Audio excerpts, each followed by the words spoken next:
L'alchimiste. Prologue. L'alchimiste prit en main un livre qu'avait apporté quelqu'un de la caravane. Le volume n'avait pas de couverture, mais il put cependant identifier l'auteur, Oscar Wilde. En feuilletant les pages, il tomba sur une histoire qui parlait de Narcisse. L'alchimiste connaissait la légende de Narcisse, ce beau jeune homme qui allait tous les jours contempler sa propre beauté dans l'eau d'un lac. Il était si fasciné par son image qu'un jour, il tomba dans le lac et s'y noya. À l'endroit où il était tombé, naquit une fleur qui fut appelée Narcisse. Mais ce n'était pas de cette manière qu'Oscar Wilde terminait l'histoire. Il disait qu'à la mort de Narcisse, les Oréades, divinités des bois, étaient venues au bord de ce lac d'eau douce et l'avaient trouvé transformé en urne de larmes amères. « Pourquoi pleures-tu » demandèrent les Oréades. « Je pleure pour Narcisse » répondit le lac. « Voilà ce qui nous étonne guère, dirent-elles alors. Nous avions beau être toutes constamment à sa poursuite dans les bois, tu étais le seul à pouvoir contempler de près sa beauté. » « Narcisse était donc beau » demanda le lac.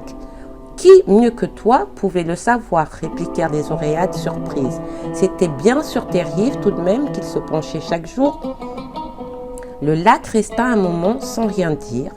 Puis, « Je pleure pour Narcisse, mais je ne m'étais jamais aperçu que Narcisse était beau.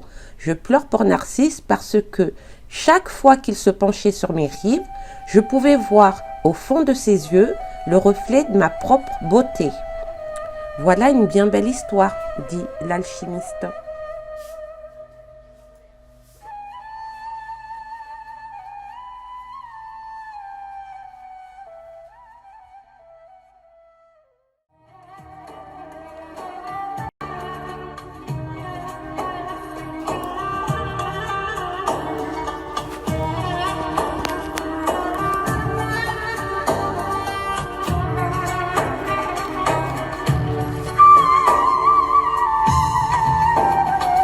Première partie. Il se nommait Santiago. Le jour déclinait lorsqu'il arriva avec son troupeau devant une vieille église abandonnée.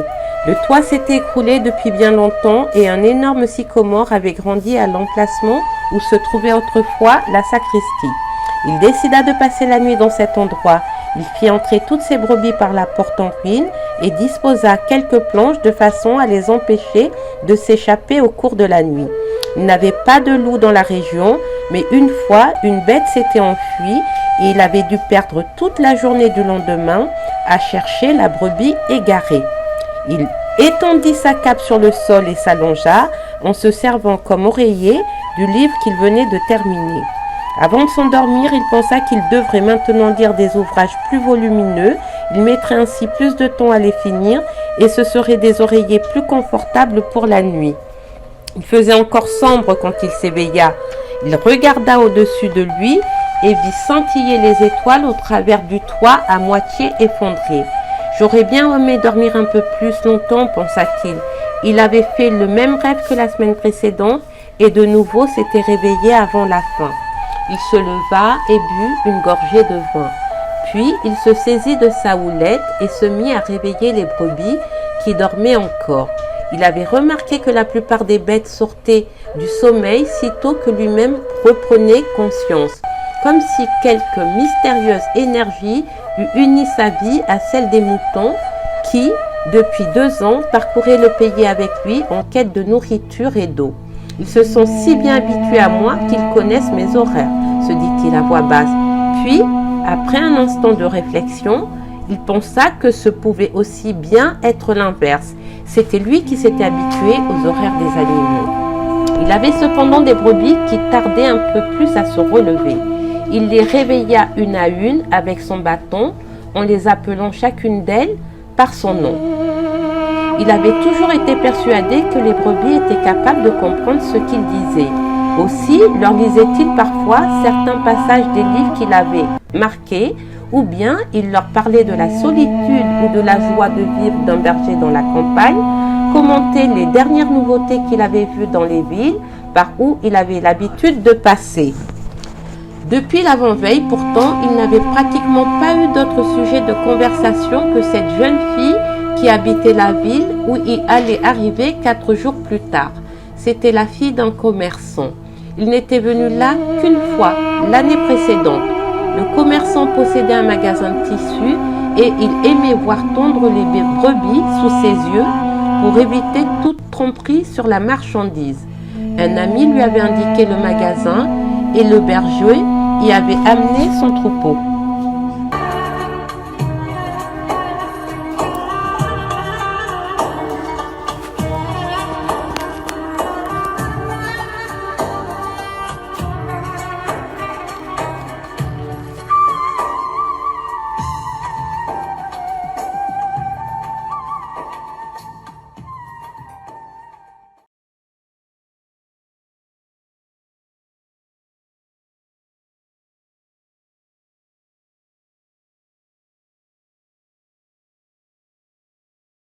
Il ne manquait plus maintenant que 4 jours pour arriver dans cette même bourgade. Il était tout excité et en même temps plein d'incertitude.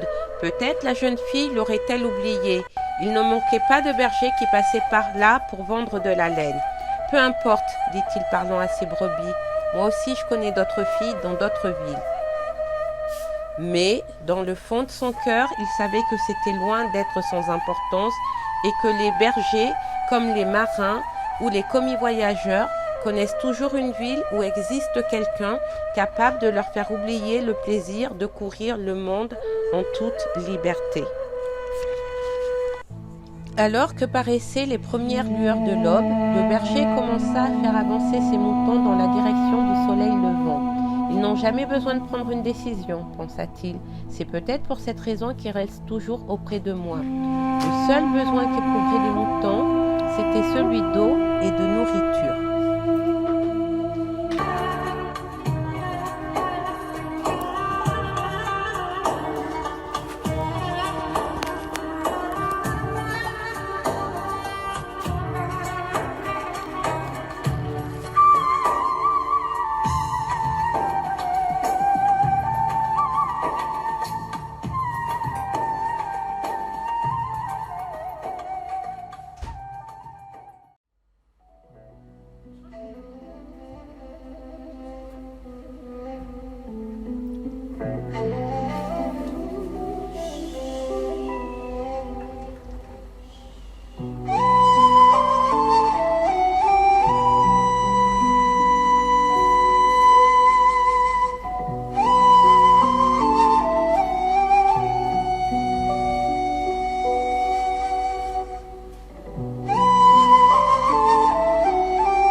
L'horizon se teinta de rouge, puis le soleil apparut. Le jeune homme se souvint de la conversation avec son père et se sentit heureux. Il avait déjà connu bien des châteaux et bien des femmes, mais aucune ne pouvait égaler celle qu'il attendait 2 jours de là.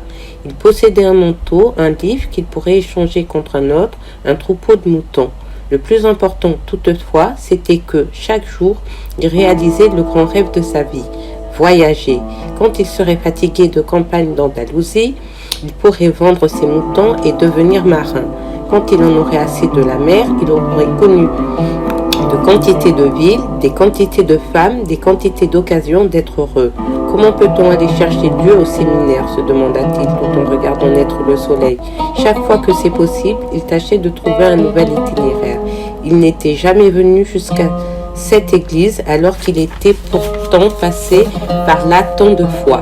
Le monde était grand, inépuisable, et s'il laissait ses moutons le guider, ne serait-ce que peu de temps, il finirait par découvrir encore bien des choses, pleines d'intérêt. Le problème, c'est qu'ils ne se rendent pas compte qu'ils parcourent de nouveaux chemins tous les jours. Ils ne s'aperçoivent pas que les pâturages ont changé, que les saisons sont différentes, car ils n'ont d'autres préoccupations que la nourriture et l'eau. Peut-être en est-il ainsi pour tout le monde, pensa le berger, même pour moi, qui n'ai plus d'autre femme en tête depuis que j'ai rencontré la fille de ce commerçant.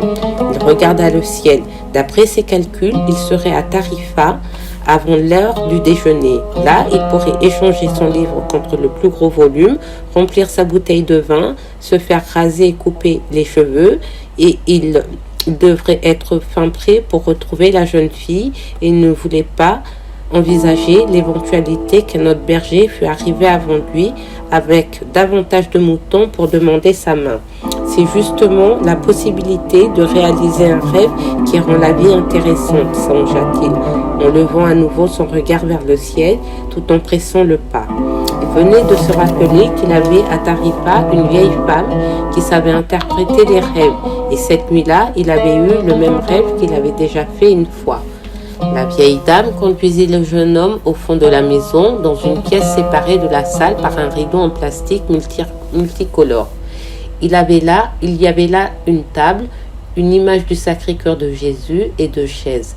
La vieille s'assied et le pria d'en faire autant. Puis elle prit entre les siennes les deux mains du garçon et se mit à prier tout bas. Cela ressemblait à une prière gitane. Il avait déjà croisé bien des gitans sur son chemin. Ces gens-là voyageaient eux aussi, mais ils ne s'occupaient pas de moutons. Le bruit courait qu'un gitan, c'est quelqu'un qui passait son temps à tromper le monde. On disait aussi qu'ils avaient un pacte avec le démon, qu'ils enlevaient des enfants pour faire de leurs esclaves dans leur mystérieux campement. Quand ils étaient tout petits, les jeunes bergers avaient toujours été terrifiés à l'idée d'être enlevés par les gitans, et cette peur d'autrefois lui revint tandis que la vieille lui tenait la main.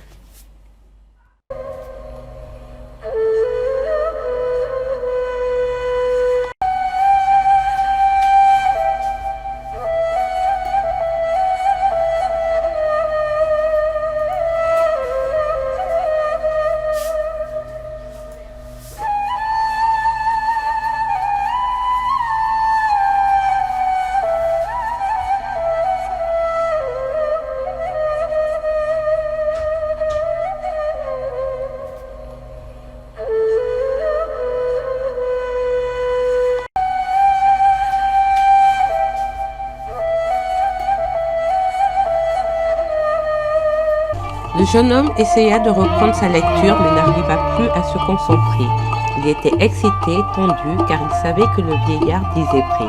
Il alla trouver le marchand ambulant et lui acheta un sac de pop-corn, tout en se demandant s'il devait ou non lui raconter ce qu'avait dit le vieil homme. Il vaut mieux parfois laisser les choses comme elles sont, pensa-t-il. Il ne dit rien.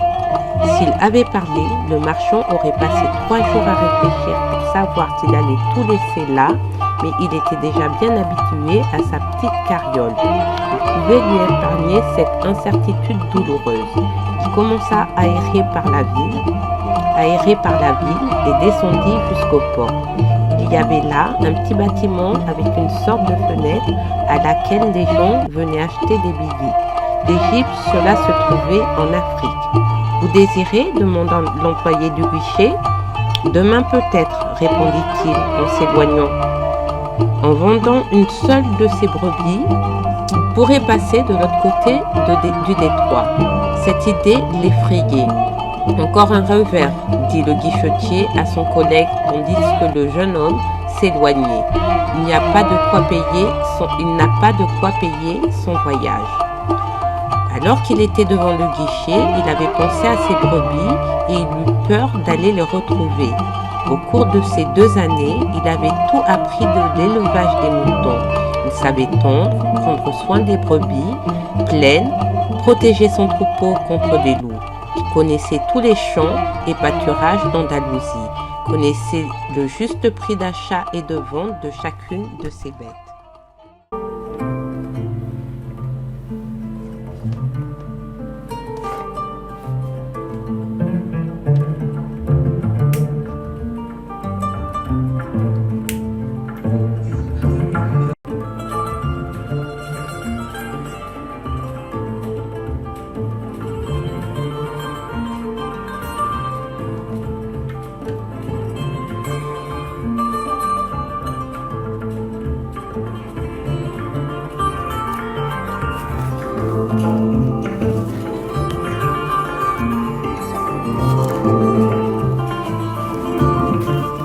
Décida de retourner jusqu'à l'étable de son ami par le chemin le plus long. La ville avait aussi un château et il voulut gravir la rampe empierrée et aller s'asseoir sur la muraille. De là-haut, il pouvait apercevoir l'Afrique. Quelqu'un lui avait expliqué une fois que c'était par là qu'étaient arrivés les morts qui avaient si longtemps occupé presque toute l'Espagne. Il détestait les morts. C'était eux qui avaient amené les gitans. D'en haut, il pouvait également voir la majeure partie de la ville, y compris la place où il avait bavardé avec le vieux bonhomme. Maudite soit l'heure où j'ai rencontré ce vieux, pensa-t-il. Il était simplement allé trouver une femme capable d'interpréter les songes. Ni cette femme ni ce vieillard n'accordaient la moindre importance au fait qu'il était un berger. C'étaient des solitaires qui ne croyaient plus en rien dans la vie et ne comprenaient pas que les bergers finissent par s'attacher à leurs bêtes. Ils connaissaient à fond chacune d'elles. Ils savaient s'il y en avait une qui boitait, laquelle devait mettre bas 2 mois plus tard. Quelles étaient les plus paresseuses. Ils savaient aussi les tondre et les abattre. Si jamais ils décidaient de partir, elles allaient souffrir.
Le lendemain, le jeune berger retrouva le vieil homme à midi. Il amenait avec lui 6 moutons. « Je suis surpris, dit-il, mon ami m'a acheté immédiatement ce troupeau. Il avait toute sa vie rêvé d'être berger, m'a-t-il dit, et donc c'était bon signe. Il en va toujours ainsi, dit le vieillard. Nous appelons cela le principe favorable. Si tu joues aux cartes pour la première fois, tu vas gagner, à coup sûr, la chance du débutant. Et pourquoi cela ?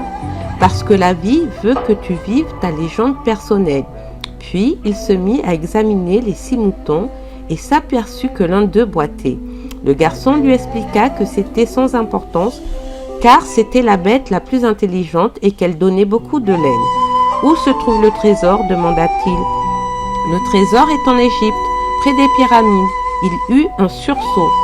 La vieille dame lui avait dit la même chose, mais elle ne s'était pas fait payer. Pour arriver jusqu'au trésor, il faudra que tu sois attentif aux signes. Dieu a écrit dans le monde le chemin que chacun de nous doit suivre. Il n'y a qu'à lire ce qu'il y a écrit pour toi.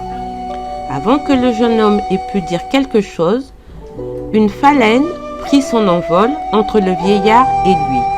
Il se souvint de son grand-père. Celui-ci avait dit, quand il était enfant, que les phalènes étaient signe de chance, de même que les grillons, les sauterelles vertes, les petits lézards gris et les trèfles à 4 feuilles. Cela dit le vieillard qui pouvait lire dans ses pensées, tout à fait comme ton grand-père t'a appris, ce sont là des signes. Ce sont là les signes. Puis, il ouvrit le manteau qui l'enveloppait. Le jeune garçon fut impressionné par ce qu'il vit alors et se souvint de l'éclat qui l'avait ébloui la veille. Le vieil homme portait un pectoral en or massif, tout incrusté de pierreries. C'est vraiment un roi. Il devait se déguiser de cette manière pour échapper aux brigands. Tiens.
Tout est une seule et unique chose, avait dit le vieil homme.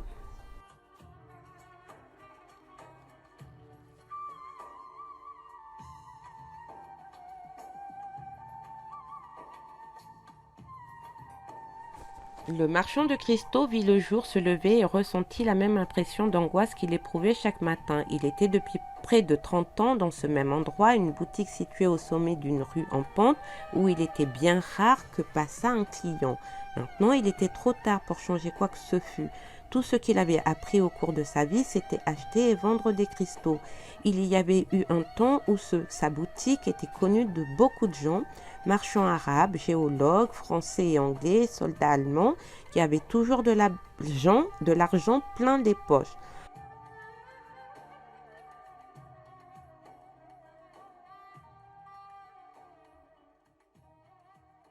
En ce temps-là, c'était une grande aventure que de vendre des cristaux et il imaginait comment il allait devenir un homme riche et toutes ces belles femmes qu'il aurait un jour quand il serait vieux.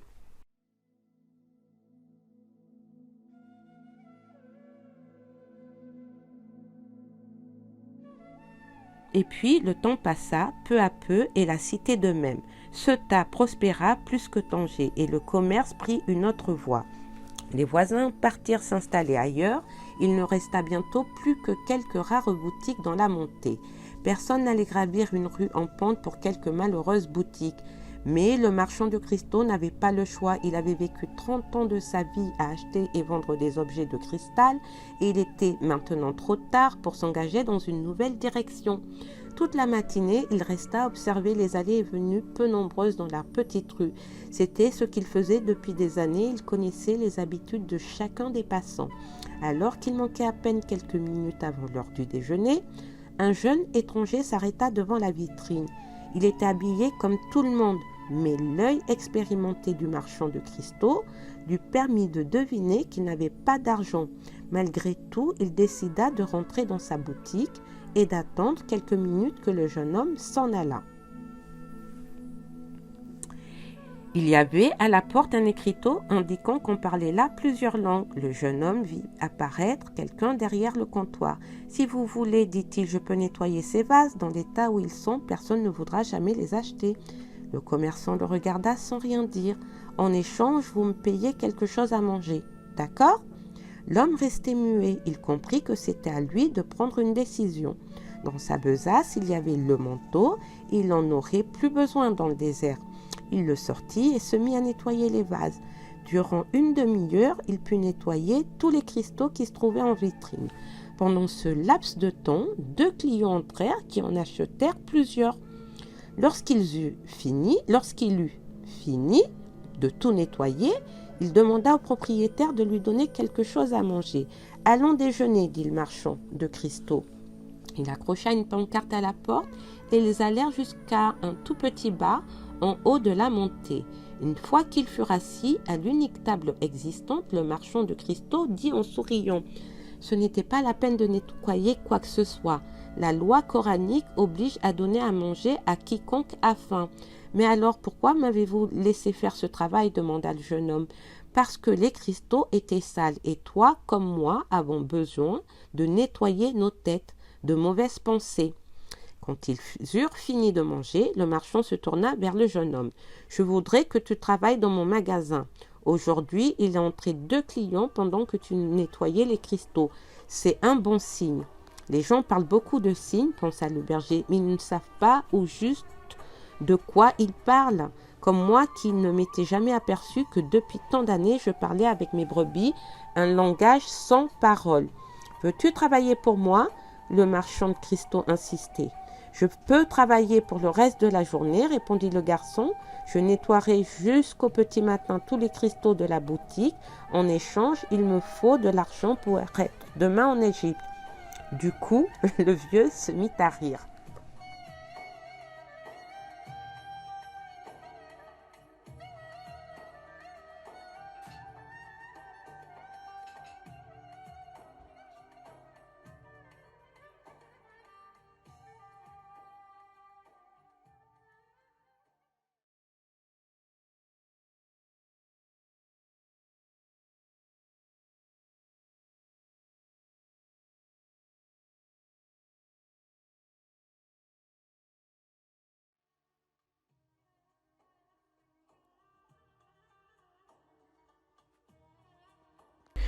Du coup, le vieux se mit à rire. « Même si tu nettoyais mes cristaux pendant toute une année, même si tu gagnais une bonne commission sur la vente de chacun d'entre eux, il te faudrait encore emprunter de l'argent pour aller jusqu'en Égypte.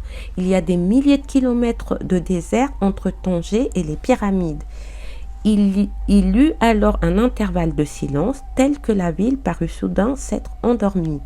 Il n'y avait plus de bazar, c'en était fini des discussions entre marchands, des hommes qui montaient dans les minarets et qui chantaient, des belles épées à la poignée tout incrustées. Fini de l'espérance et de l'aventure, des vieux rois et des légendes personnelles. Plus de trésors, plus de pyramides. C'était comme si le monde tout entier était devenu muet parce que l'âme du jeune garçon faisait silence. Il n'y avait ni douleur, ni souffrance, ni déception.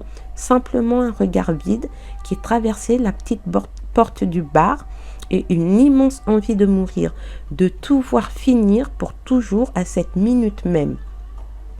Le marchand le regarda ébahi. C'était comme si toute l'allégresse qu'il avait pu voir ce matin s'était subitement envolée. « Je peux te donner de l'argent pour que tu retournes dans ton pays, mon fils, dit le marchand de cristaux. Le jeune homme resta silencieux, puis il se leva, rajusta ses vêtements et ramassa sa besace. « Je vais travailler chez vous, dit-il, et après un autre silence prolongé, il ajouta pour finir. « Il me faut de l'argent pour acheter quelques moutons. »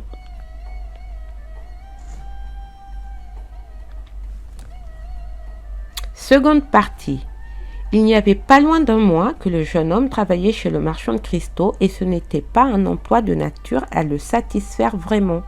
Le marchand ne cessait de bougonner toute la journée derrière son comptoir en lui recommandant constamment de faire attention aux objets pour ne rien casser. Il restait là cependant parce que, si le marchand était sans doute un vieux grognon, du moins n'était-il pas injuste, l'employé recevait une assez jolie commission sur chaque pièce vendue et il avait déjà pu économiser quelque argent. Ce matin-là, il avait fait ses calculs. En continuant à travailler tous les jours dans les mêmes conditions, il lui faudrait une année entière pour pouvoir acheter quelques moutons. « J'aimerais bien faire un inventaire pour les cristaux, dit-il à son patron. On pourrait mettre une étagère à l'extérieur qui attirerait les passants depuis le pied de la montée là-bas. »« Je n'ai jamais fait une chose pareille, répondit le marchand. Une étagère ? Les gens l'accrochent au passage et les cristaux se brisent. » Quand je parcourais la campagne avec mes brebis, elles pouvaient toujours être victimes de la morsure d'un serpent, mais ce risque fait partie de la vie des moutons et des bergers. Le marchand alla servir un client qui voulait acheter 3 vases de cristal. Il vendait maintenant mieux que jamais, comme si le monde était revenu en arrière, au temps où la rue était l'une des principales attractions de Tanger. Il y a de plus en plus de passages, dit-il à son employé quand le client fut parti. Ce qu'on gagne me permet de vivre mieux et te permettra de retrouver tes moutons dans peu de temps.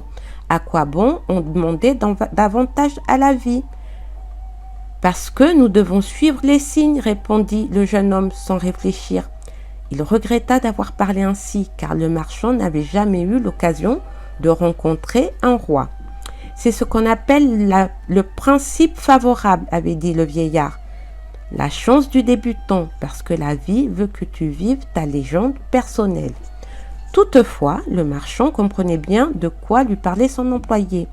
La seule présence de ce dernier dans la boutique constituait un signe et, au fil des jours, avec l'argent qu'il encaissait, il ne songeait pas à regretter d'avoir embauché le jeune Espagnol.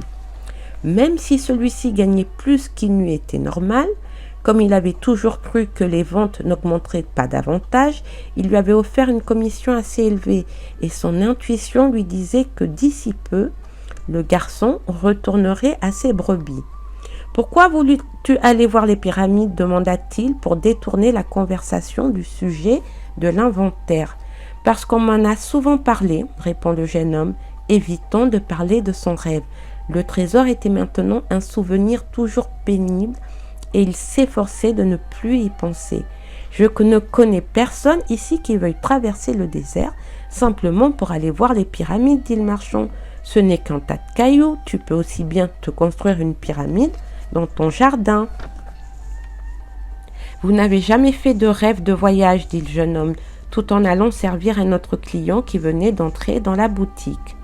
Le surlendemain, le bonhomme reparla de l'inventaire à son jeune employé. « Je n'aime pas beaucoup les changements, dit-il, ni toi ni moi ne sommes comme Hassan, qui est, lui, un riche commerçant. S'il se trompe en faisant un achat, cela ne nous dérange pas trop. Mais nous deux, nous devons supporter le poids de nos erreurs. » « Voilà qui est vrai, pensa le jeune homme. « Pourquoi as-tu envie de cet inventaire ?» demanda le marchand. « Je veux retourner plus vite à mes brebis. Quand la chance est de notre côté, il faut en profiter et tout faire pour l'aider de la même façon qu'elle nous aide. C'est ce qu'on appelle le principe favorable ou encore la chance du débutant. » Le vieux resta un moment sans rien dire, puis... Le prophète nous a donné le Coran et nous a imposé seulement 5 obligations à observer au cours de notre existence. La plus importante est celle-ci, il n'existe que Dieu et un seul. Les autres obligations sont la prière 5 fois par jour, le jeûne du Ramadan et le devoir de charité envers les pauvres. Il se tut. Ses yeux s'emplirent de larmes tandis qu'il parlait du prophète. C'était un homme plein de ferveur et même s'il se montrait souvent impatient, il s'efforçait de vivre en accord avec la loi musulmane. « Et quelle est la 5e obligation ?» demanda le jeune homme. « Voici 2 jours, tu m'as dit que je n'avais jamais fait de rêve de voyage, » répondit le marchand. « La 5e obligation de tout bon musulman est de faire un voyage. Nous devons au moins une fois dans notre vie aller à la ville sainte de la Mecque. La Mecque est encore bien plus loin que les pyramides. Quand j'étais jeune, j'ai préféré investir un peu d'argent que j'avais dans l'ouverture de ce commerce. J'espérais être un jour assez riche pour aller à la Mecque. J'ai commencé en effet à gagner de l'argent, mais je ne pouvais confier à personne le soin des cristaux, car les cristaux sont des objets délicats. Pendant ce temps, je voyais passer dans ma boutique des quantités de gens qui étaient en route pour la Mecque. Il y avait des pèlerins fortunés qui étaient accompagnés de tout un cortège de domestiques et de chameaux, mais la plupart étaient bien plus pauvres que moi. Tous partaient et revenaient heureux et plaçaient à la porte de leur demeure les symboles du pèlerinage effectué. L'un de ces pèlerins, un cordonnier qui gagnait sa vie à réparer les chaussures des uns et des autres, m'a dit qu'il avait marché près d'un an dans le désert, mais qu'il s'en sentait beaucoup plus fatigué quand il avait dû parcourir quelques pâtés de maison à Tanger pour aller acheter du cuir. « Et pourquoi n'allez-vous pas maintenant à la Mecque ?» demanda le jeune homme. « Parce que c'est la Mecque qui me maintient en vie. C'est ce qui me donne la force de supporter tous ces jours qui se ressemblent. Ces vases plantés là, sur les étagères, le déjeuner et le dîner dans ce restaurant minable. J'ai peur de réaliser mon rêve et n'avoir ensuite plus aucune raison de continuer à vivre. » Toi, tu rêves de moutons et de pyramides. Tu n'es pas comme moi parce que tu veux réaliser tes rêves. Moi, tout ce que je veux, c'est rêver de la Mecque. J'ai déjà imaginé des milliers de fois la traversée du désert, mon arrivée sur la place où se trouve la pierre sacrée, les 7 tours que je dois accomplir autour d'elle avant de pouvoir la toucher. J'ai déjà imaginé qui sera à mes côtés, qui devant moi, les propos et les prières que nous échangerons et dirons ensemble. Mais j'ai peur que ce ne soit une immense déception, de sorte que je préfère encore me contenter de rêver. Ce jour-là, le marchand donna au jeune garçon l'autorisation de construire l'inventaire. Tout le monde ne peut voir ses rêves de la même façon.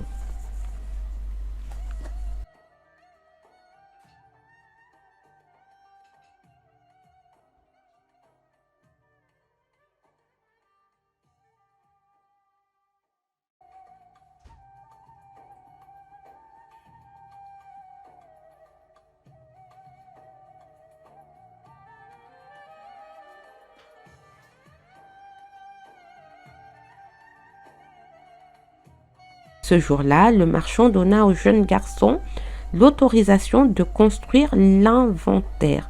Tout le monde ne peut voir ses rêves de la même façon.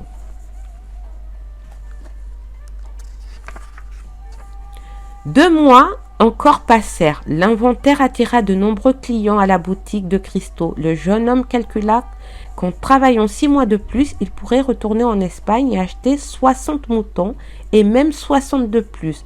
En moins d'un an, il aurait ainsi doublé son troupeau et pourrait négocier avec les Arabes, car il avait aussi réussi à apprendre cette langue étrange. Depuis ce fameux matin, sur la plage du marché, il ne s'était plus servi d'Urim et Thummim, parce que l'Égypte était devenue pour lui un rêve aussi lointain que l'était la Mecque pour le marchand de cristaux. Toutefois, il était maintenant satisfait de son emploi et ne cessait de penser au jour où il débarquerait en vainqueur à Tarifa. « Souviens-toi de toujours savoir ce que tu veux, » avait dit le vieux roi. Le jeune homme savait ce qu'il voulait et travaillait dans ce but. Peut-être son trésor était-il d'être venu sur cette terre étrangère, d'être tombé sur un voleur et de multiplier par 2 le nombre de ses moutons sans avoir dépensé un centime. Il était fier de lui. Il avait appris des choses importantes, comme le commerce des cristaux, le langage sans parole et les signes. Un après-midi, il vit un homme en haut de la montée qui se plaignait qu'on ne put trouver un endroit convenable pour boire quelque chose après avoir gravi cette rampe. Le jeune homme connaissait maintenant le langage des signes. Il alla trouver son patron pour lui parler. « Nous devrions offrir du thé aux gens qui montent la rampe, lui dit-il. « Il y a déjà beaucoup d'autres endroits par ici. Oh, et l'on peut prendre du thé, répondit le marchand. Nous pourrions le servir dans des verres en cristal. De cette façon, les gens apprécieront le thé et voudront acheter les cristaux, car ce qui séduit le plus les hommes, c'est la beauté. » Le marchand considéra son employé pendant un certain temps sans rien répondre. Mais ce soir-là, après avoir fait ses prières et fermé le magasin, il s'assit sur le trottoir et l'invita à fumer avec lui le narguilé, cette curieuse pipe que fument les Arabes. « Après quoi cours-tu » demanda le vieux marchand de cristaux. « Je vous l'ai dit, j'ai besoin de racheter mes brebis, et pour cela, il me faut de l'argent. » Le vieil homme mit de nouvelles braises dans le narguilé et aspira une longue bouffée. « Voilà 30 ans que je tiens cette boutique, je connais le cristal de bonne et de mauvaise qualité, je connais à fond toutes les particularités de ce commerce. Je suis habitué à mon magasin, à sa dimension, à sa clientèle. Si tu te mets à vendre du thé dans des verres en cristal, l'affaire va prendre davantage d'importance. Et moi, je devrais changer ma façon de vivre. Est-ce que ce ne serait pas une bonne chose ? Je suis accoutumé à mon existence. Avant ta venue, je pensais que j'avais perdu tout ce temps dans le même endroit. Cependant, que tous mes amis, au contraire, changeaient, que leur affaire périclitait ou prospérait. Cela m'a plongé dans une très grande tristesse. Maintenant, je sais que ce n'est pas vraiment ainsi. En fait, la boutique a exactement la taille que j'ai toujours souhaitée.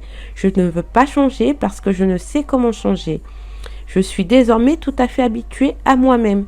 Le jeune homme ne savait que dire. Le vieux reprit alors. Tu as été pour moi une bénédiction. Et voici qu'aujourd'hui je comprends une chose, c'est que toute bénédiction qui n'est pas acceptée se transforme en malédiction. Je n'attends plus rien de la vie. Et toi, tu m'obliges à entrevoir des richesses et des horizons dont je n'avais jamais eu idée. Alors maintenant que je les connais et que je connais mes immenses possibilités, je vais me sentir beaucoup plus mal que je n'étais auparavant, parce que je sais que je peux tout avoir, mais je ne le veux pas.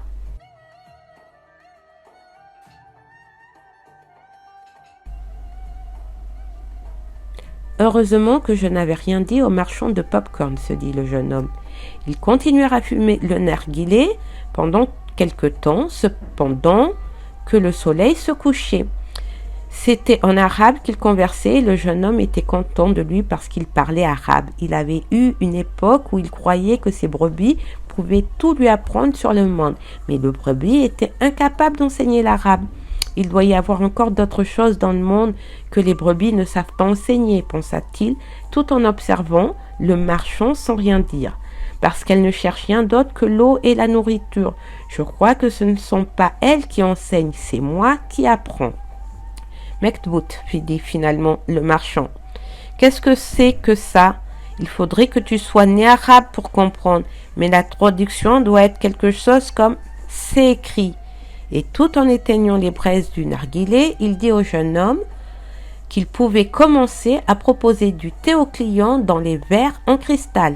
Certaines fois, il est impossible de contenir le fleuve de la vie.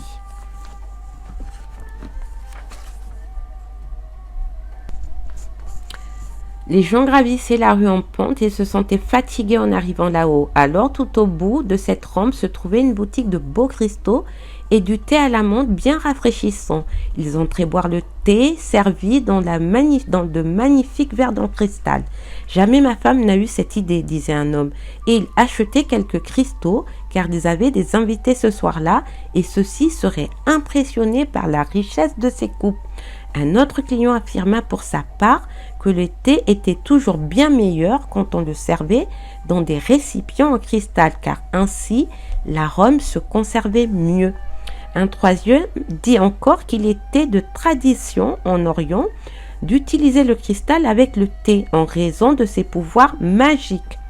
En peu de temps, la nouvelle se répand et beaucoup de gens se mirent à monter jusqu'au sommet de la rampe pour connaître la boutique qui avait inauguré cette nouveauté dans un commerce si ancien.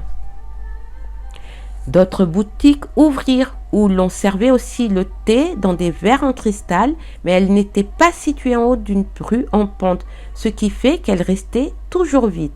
Très vite, le marchand fut amené à embaucher 2 autres employés.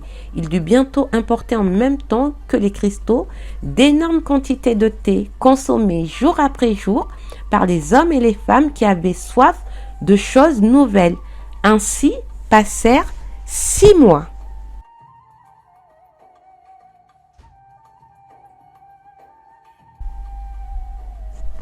Le jeune homme s'éveilla avant le lever du soleil. 11 mois et 9 jours s'étaient écoulés depuis qu'il avait pour la première fois foulé le sol du continent africain. Il revêtit le costume en arabe, en lin blanc qu'il avait acheté spécialement pour ce jour-là. Il se coiffa du turban tenu par un anneau en cuir de chameau. Enfin, il chaussa ses sandales neuves et descendit sans faire aucun bruit. La ville dormait encore. Il se fit un sandwich au sésame et but du thé chaud dans un verre en cristal. Ensuite, il s'assit sur le seuil de la boutique et se mit à fumer le narguilé tout seul.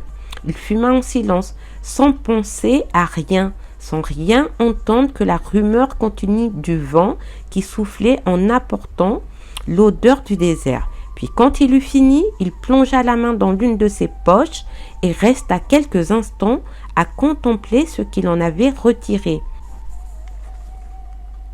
Il y avait là une belle somme d'argent, de quoi acheter 120 moutons, son billet de retour et une licence d'importation et d'exportation entre son pays et le pays où il se trouvait actuellement. Il attendit patiemment que le vieillard s'éveilla à son tour et vint ouvrir le magasin. Ils allèrent alors prendre le thé ensemble.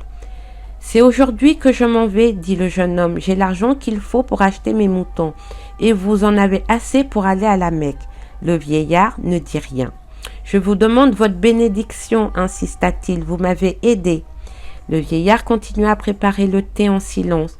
Enfin, au bout d'un certain temps, il se retourna vers le jeune homme. « Je suis fier de toi, dit-il. Tu as donné une âme à ma boutique de cristaux, mais je n'irai pas à la Mecque, tu le sais, comme tu sais aussi que tu ne rachèteras pas de moutons. »« Qui vous a dit cela ?» demanda le jeune homme abasourdi. « Mektbout, dit simplement le vieux marchand de cristaux, et il le bénit.